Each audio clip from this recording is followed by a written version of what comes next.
whirlwind that is our world today, it becomes increasingly important that we understand and analyze the tumultuous seas of news seeking the beacons in a fog of headlines. Understanding international systems and their impact on world affairs requires studying the interactions between states, international organizations, NGOs, and multinational corporations. By analyzing diplomatic relations, trade policies, conflict, and cooperation through theories like realism and liberalism, one can grasp how global dynamics influence peace, security, and development worldwide.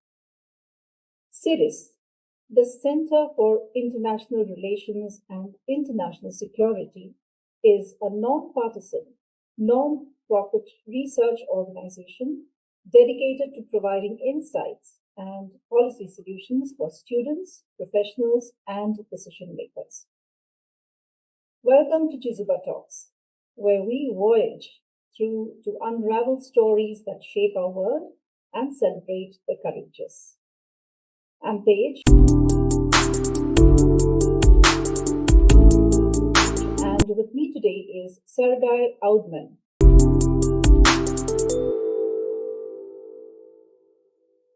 the president and one of the founders of CIRIS. CIRIS standing for the Center for International Relations and International Security. It is a veteran-led organization. Welcome to the podcast, Sergei. Thank you for having me. So, Sergei, please help us, help a layperson listening to this to understand what does CIRIS do? CIRIS does what basically a student organization does for students, but after they finish basically studying at a university. So we already start outreaching to students and professionals that are already, engaged in trying to find their ways into international relations in that field. But once what we realized as well, especially with a lot of our former colleagues in school as well, is once you finish and you have a degree, it doesn't necessarily per se mean that you get a career opportunity inside the field of international relations. So what we decided to do is to bridge that gap by creating this organization. So we allow people from different backgrounds that don't have the network to network with each other and to help each other as well. And we do that on a variety of ways, but that is basically, in short, what we do. Okay.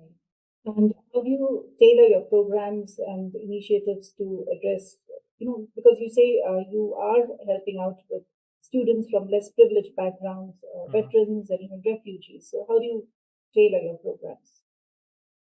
Well, what we specifically do is what you see most of the times people lack working experience.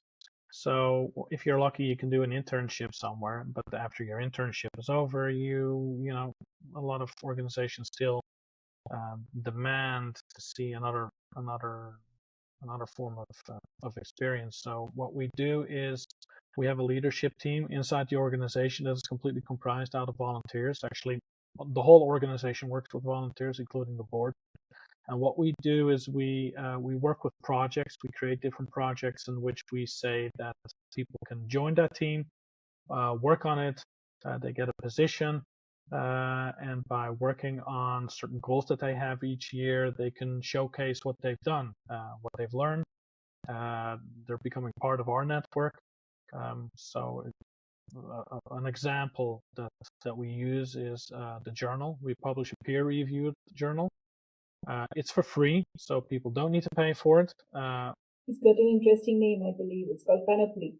Yes, it's called Panoply Journal. Yes, and what you can either write an article and publish it. So if you feel like, hey, I want to get out there, I want to showcase what my skills and my knowledge are, you can do that. But if you say, hey, I want to have experience as well in peer reviewing, you can become a peer reviewer depending on your background. And we have a very large variety of people that basically submit, be it students, but also professionals that have been in the field for quite some time. So that's one way of doing it.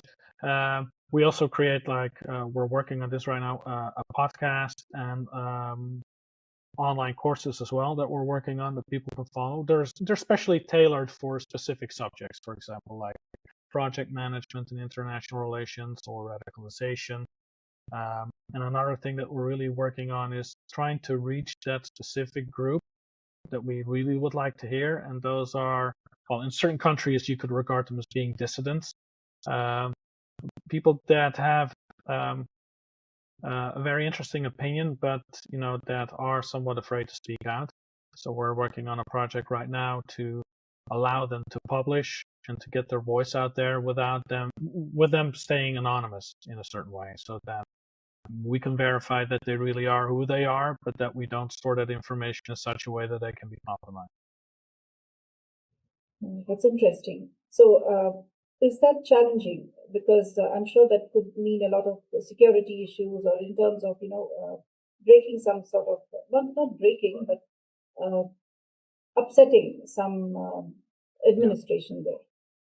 Yes, especially the countries where freedom of speech isn't accepted, or where it isn't in the constitution. You see that having an opinion that doesn't really fit with the general story that is out there can cause some problems. So I would say the biggest problem is, ever since we started and we noticed this, is we're a small organization, but we do get attempts. We get different kinds of security attempts, be it from hacking or other ways to, trying to distort the information that we try to get out there. So it's a continuous cat and mouse game, I would say. Yeah, I would imagine. Have you thought of collaborations? So, do you actually have any collaborations, or have you thought of collaborations with educational institutes? So that you are able to take the careers of these students forward. Let's take a break to understand what Chezuba is. Everyone at some point ponders on how this beautiful life can be made more meaningful. Maybe you're a leader trying to enhance your employees' experience at your organization. Or you already work for the community and seek volunteers with state-of-the-art skills to strengthen your nonprofit. Whatever your situation, know that you can make a difference. Chezuba began with this very vision, a vision to facilitate every skill and every passion in the world in meeting a social need. Corporate volunteering has several benefits for both businesses and organizations. In parallel, experienced and enthusiastic volunteers join NGO workers, enabling them to serve the community more effectively. Chezuba offers everyone looking to add purpose and meaning to their lives a chance to connect or volunteer virtually with nonprofit organizations from over 100 countries around the world. Visit www.chezuba.net and explore opportunities to find meaning. Chezuba, your platform to do good. And now, back with our guest. Yes, we do, and we don't specifically stick with one organization, so we're very functional when it comes to that. Whoever sees an opportunity to cooperate with us, we gladly cooperate with them. And we're a small organization. We're a flat organization. That means that we keep it informal where we can, but we also are professional, meaning that there are a couple of universities and other organizations that we have informal ties with, in which we help each other with networking. So we hope to, depending on, this is also a technical aspect, of course, with regard to our website, but we hope to make that more streamlined and more official, so that it will run completely through the website. But yeah, we are always open for networking. I would say that networking is one of the most important key factors in international relations as well. So yeah, the more the better, I would say. The more the better, yes. Please tell us about how you select topics. You have this journal, you say, and there's a peer review process. So how do you decide that this is the topic that is going to be featured in this month's? Is it something that is happening currently? Is it something that requires attention? How do you prioritize? We do things on two different ways. First of all, we believe in freedom of speech. So we are not necessarily saying that we do not publish on certain topics. We have some regulations when it comes to as our status for the IRS, because we're a 501c3. That means that we don't get involved in active current presidential campaigns and those kind of matters. But when it comes to foreign policies or to countries or topics, we're actually what we say is we have a policy that the author is writing as the author itself, so it is their work. It doesn't necessarily mean an endorsement from us as an organization. And if you write small articles, let's say about 300 to 500 words, we feature them on our website on the front page, basically, which we call just articles, which are short, interesting things that you can read. And when it comes to the journal, this year we launched a call for papers again, which is called Navigating New Frontiers and Old Legacies in Global Relations. And we basically accept, anybody that wants to submit their paper is allowed to submit it, and we scan through them. There are some technical requirements that you need to fit. It needs to be an APA. It needs to be your authentic work. It shouldn't be published anywhere else. And other than that, we're very free when it comes to the topics, as long as it is, applicable to international relations and really fits with the field. We accept everything, and our peer reviewers have the task to check, is this up to standard? So we do have an academic standard with that, but when it comes to topics, people are free to submit whatever they want. Right. Do you think AI is going to be a challenge? AI is a challenge in many different ways. The interesting thing with this is that we already have some debates about this. Actually, last week we had a board meeting, and this week we also have a board meeting, and we already talked with our volunteer staff as well and the editorial staff. We regard AI as a beautiful research tool that you could use to find information. We do see AI as a problem as soon as you start using it to write your paper, and that we regard as a form of plagiarism.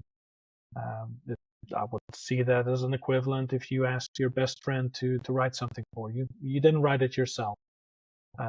So we do, when we accept papers, we do check them for plagiarism. We do check for the way they are structurized and how they are written.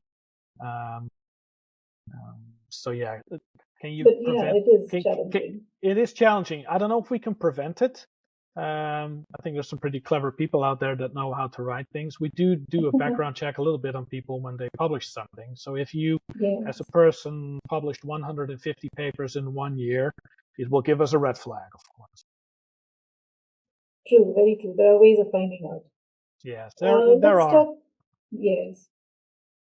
Sergei, let's talk about your experts.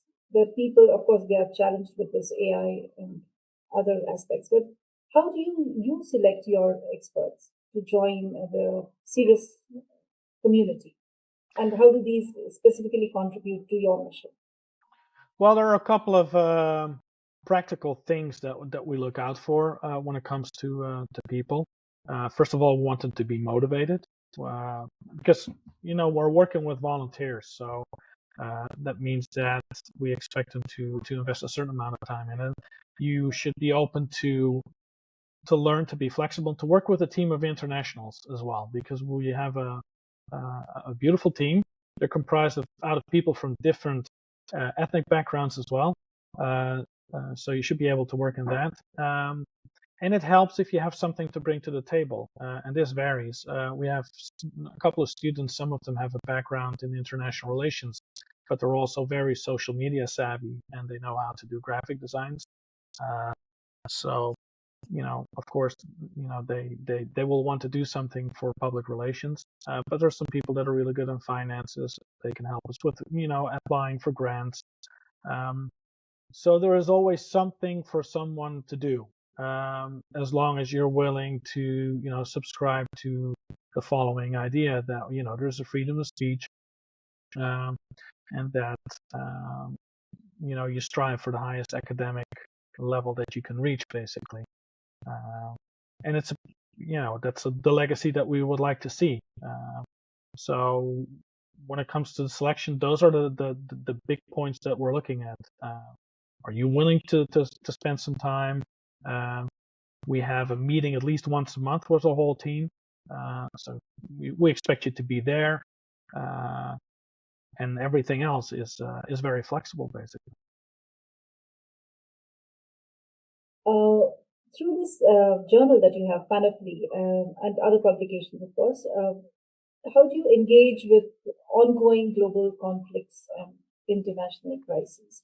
I mean, there is so much happening in the world today. So what role do you see for CIRIS in influencing discourse and policy on these issues? What we like to do is also select papers that are not specifically always on the news when it comes to topics.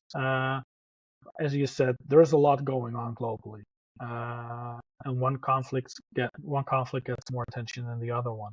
We also try to focus on the other conflicts that are still going on, or conflicts that might not have happened yet, that have the potential to turn into a conflict, to put some focus on that as well.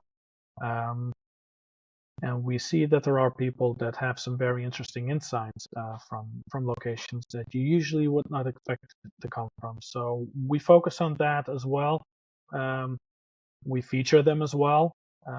And when it comes to spreading, what we make sure is, with this new journal system that we started using last year, is that we also make sure that the papers get indexed in Google Scholar, that they're easy to find. So we continuously strive to get the word out there. And we're already now having 4 editions of the journal. This year, the 5th edition will appear. And we see an increase when it comes to visitors as well via our website, and in the statistics that we have, that people are checking out the papers, they're reading them. And now with this new system, we hope that we can much easier also track if people are using these papers in their own research papers. So if they're being cited or not. And we hope, of course, that people, because it's freely accessible, we hope that people will read it and will use it. Right. And you have a particular system of citation also, right? You have your the way they have to cite you and information, that's also particular? Yeah, it's in the APA format, basically, in which people need to submit their papers. But we're using the open journal systems, which is an open source software created by the Public Knowledge Project. And it allows basically papers to be cited on different ways. But yeah, that's how we hope to set a certain standard as well, and to make sure that other researchers that find these papers can use them very easily. Right, got it. Yours is a fairly new organization. It started in 2019, I believe. Yes. So I know it may be a little preemptive, but if you say from 2019 till date, have you come across any one particular student or contributor that has really stayed with you and has made an impact? Actually, quite a lot of them. I think, let me count how many have stayed thus far. They started volunteering with us actually pretty early, and they're still here. Let me see. The first one that helped was Samuel Lavoie, although he moved on. Because what we do is we help the students as well, and when they're done with their studies, most of them will move on. We hope, at least, and get a better position, and he did. But Dominic Batiste, for example, stayed with us and still is with us. She is basically the journal director. So she is really moving that project ahead, which we're very happy about. Aditya Nair, he is responsible for the articles on the front page, basically, that are being published. We have Marcel Sabir, who is still with us. She is basically covering anything that has to do with Southwest Asia and the Northern Africa region. So yeah, there's people that have joined us and that are still with us. Hashim, for example, Al Mahfoud, he does the nice designs that you see for social media and also the latest cover for the journal. So yeah, we see that people, what we hope to create as well as this community, that feels like it's not just something that you do to gain experience, but you also get a network of friends, and we see that is happening, and we're very content with that. Wonderful. And, you wake up in the morning and you say, yes, I want to do this today. So what is that moment? What is that feeling like? When it comes to doing this, yes, it's nice to work with people that have the same common idea and the same goal, be it from different countries all over the world. And I think that's the most beautiful thing, is that no matter where they come from, they have the same ideas and the same vision, and they try to achieve the same thing. And finding those people and working with them, and working through the challenges as well, because there are a lot of challenges. As a young organization, we also see that it's, you want to be seen, you want to get the word out there, and it's difficult to be found sometimes, but we do notice that word of mouth really helps, and that we overcome these challenges together. So it's a nice feeling. It's nice to work. It's nice to work like that. It gives you energy, and it keeps you motivated. It keeps you motivated. So Yes. and we do really help people move on as well. So I'm sure. Yeah. Last question here, Sergei. What do you see the future like? Next 3 years, next 5 years?